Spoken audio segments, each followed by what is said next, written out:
Hi everyone. Thank you for tuning into our webinar on horses and the legal implications associated with riding horses on South Australian roads. Today we'll discuss horse riders' rights and responsibilities and how the Australian road rules apply to horse riders. My name is Julia Arena and I'm a solicitor in Anderson's personal injury team. This webinar has been created in conjunction with the firm's senior partner, Dion McCaffrey. We'll begin with some background about Anderson's Solicitors. We're 100% South Australian and have been providing legal services to South Australia for over 50 years now. Our firm has 4 locations across South Australia, including our main office in the CBD, Morphett Vale, Port Adelaide and Murray Bridge. Anderson's is an all-service firm practicing in personal injury law, workers' compensation, industrial and employment law, family law and wills and estate planning. We also provide services in commercial and business law and minor criminal matters. One of our areas of expertise is, of course, personal injury law. Hundreds of Australians are injured each day as a result of accidents that they often don't realise might entitle them to personal injury compensation. At Anderson's, we're across all the processes and procedures required to successfully pursue a personal injury claim. We'll talk a little bit first about horses and their relation to the Australian road rules. When riders and their horses interact with other motorists on the road, their vulnerability to injury increases tenfold. Riders, unlike motorists, are unrestrained and largely unprotected, and horses, as with all animals, can often be unpredictable.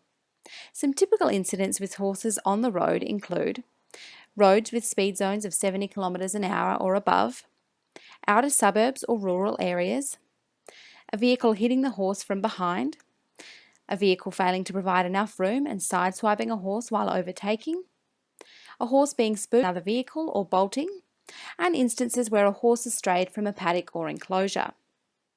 In my creation of this webinar, I made a point to go out and ask a number of people this exact question to gauge just how much motorists really know about horses and their place on our roads. Now, most couldn't fathom the idea that a live animal could be considered a vehicle.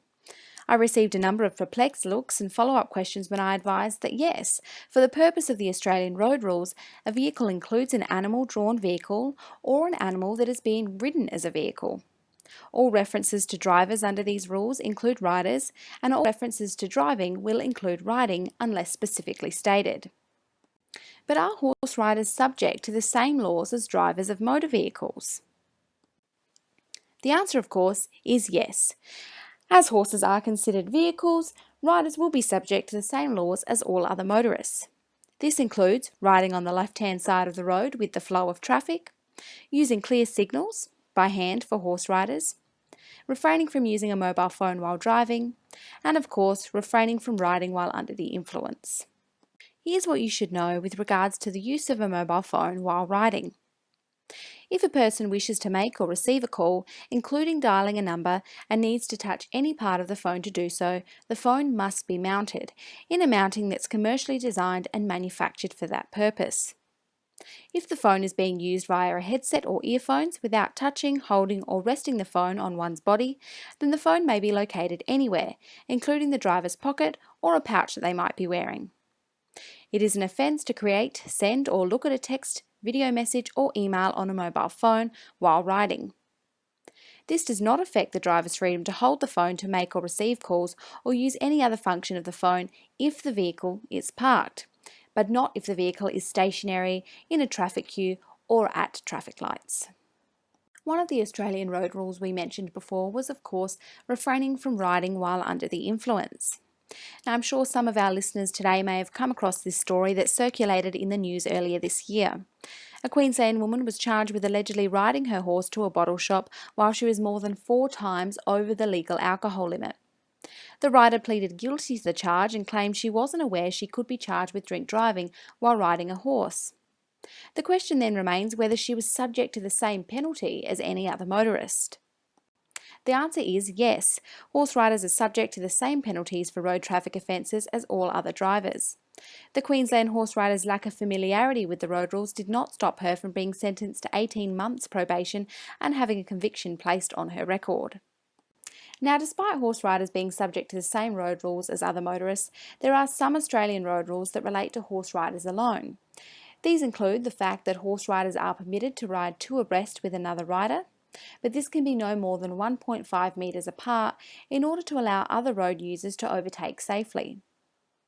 Horses are permitted on footpaths and nature strips, but riders are required to give way to any pedestrians while riding on a footpath or nature strip.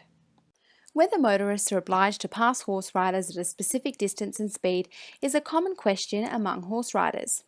The answer in South Australia, however, is surprisingly no.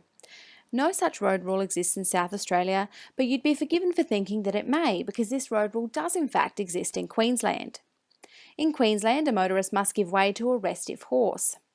This rule obliges a motorist to pull over to the left side of the road and turn off their vehicle's engine if signalled by a rider until the horse has calmed down or travelled far enough away to not be aggravated. Though this rule does not exist in South Australia, these acts may be considered negligent driving in the circumstances, and where they result in harm may lead to a successful claim against the other motorist in negligence. So what is negligence? Effectively, negligence is the failure to take reasonable care to avoid causing injury or loss to another person. In order to be successful in a claim for negligence, a plaintiff must satisfy the following components. Firstly, the rider must prove that the motorist owed the rider a duty to take care on the roads. As a general rule, motorists and road users owe a duty to others on or near the road. Secondly, the motorist must have fallen short of the standard of reasonable care. This is referred to as a breach of the duty of care. Determining whether someone has fallen short of this standard is a question of fact. You must be able to prove that the other driver failed to take precautions that a reasonable person in their position would have taken at the time in response to a reasonably foreseeable and not insignificant risk of harm. This might include an assessment of the probability that the harm would occur if care was not taken, the likely seriousness of the harm which may result, the burden of taking precautions to avoid the risk of harm, and the usefulness of the risk-creating activity. Thirdly, the other driver's negligence must have caused you or your horse to suffer actual harm of a recognised kind which is not too remote. In order to demonstrate how negligence works, I'll now go through a short scenario of a situation that may be considered negligent driving. Joanne is riding her horse on the road in the Adelaide Hills. Peter speeds past in his car at 100 kilometres an hour and spooks the horse, who then gallops off the road. Joanne is violently thrown from her horse and left with extensive head injuries and a number of broken bones. In this instance, it is clear that Peter owed Joanne a duty of care as a motorist. It's arguable that Peter breached that duty of care, as it may be considered reasonably foreseeable that Joanne's horse would have been spooked by Peter's speeding vehicle. Further, the risk of harm to Joanne, it may be argued, was not insignificant. Joanne may have a claim for personal injury in the circumstances. She may be able to claim under the 4 heads of damages for personal injury claims. Firstly, non-economic loss, or what used to be more commonly known as pain and suffering. With regards to non-economic loss, an assessment of your injuries will be made once they have reached maximum medical improvement. That is, when you reach a point where it is unlikely you will see any further improvement in your condition. Secondly, economic loss. Economic loss can be claimed for past and for future loss. Past economic loss represents wages lost by you as a result of the injuries you sustained in the accident, while future economic loss represents your entitlement to claim for injuries that are likely to affect your future capacity to earn an income. Thirdly, medical expenses.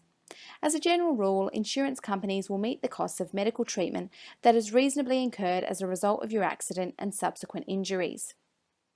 And finally, gratuitous care. You may be able to claim for past or future care that may be provided by a spouse or nominated person under the legislation that provides personal care, home help and domestic assistance that you are unable to carry out because of your injuries. There are, of course, relevant thresholds and limits related to each of these heads of damages, however. This is, of course, a difficult question that can only really be answered on a case-by-case basis, but it is, of course, always prudent to have an insurance policy that will cover you for any damage caused by your horse, whether damage to property or personal injury. And if an accident does occur, what rights do horse riders have? In this scenario, if a rider is involved in an accident or collision that causes an injury to the rider or an injury to a horse, the rider is entitled to bring an insurance claim against the driver of the motor vehicle. For personal injuries caused to the rider can bring a claim with the motorist's Compulsory Third Party or CTP insurer. All registered motor vehicles in South Australia are automatically allocated a CTP insurer, which will cover motorists from claims for compensation for injuries or deaths arising out of the use of the motor vehicle where the driver was negligent. The negligent driver will also be responsible for the injuries or death of a horse. If the driver is comprehensively insured, this would cover the loss. If the driver does not have comprehensive insurance, the loss will be payable by the driver. That does bring us to the end of our presentation today. We hope we've covered any questions or concerns you may have about riding horses on South Australian roads and the legal implications that come along with it. If you have any further questions, please feel free to send us an email at marketing@andersons.com.au or call through to our offices on 8238 6666. You can also connect with us on social media via our Facebook page, Anderson Solicitors, or our online blog, which can be accessed through the Andersons website at www.andersons.com.au. Thank you.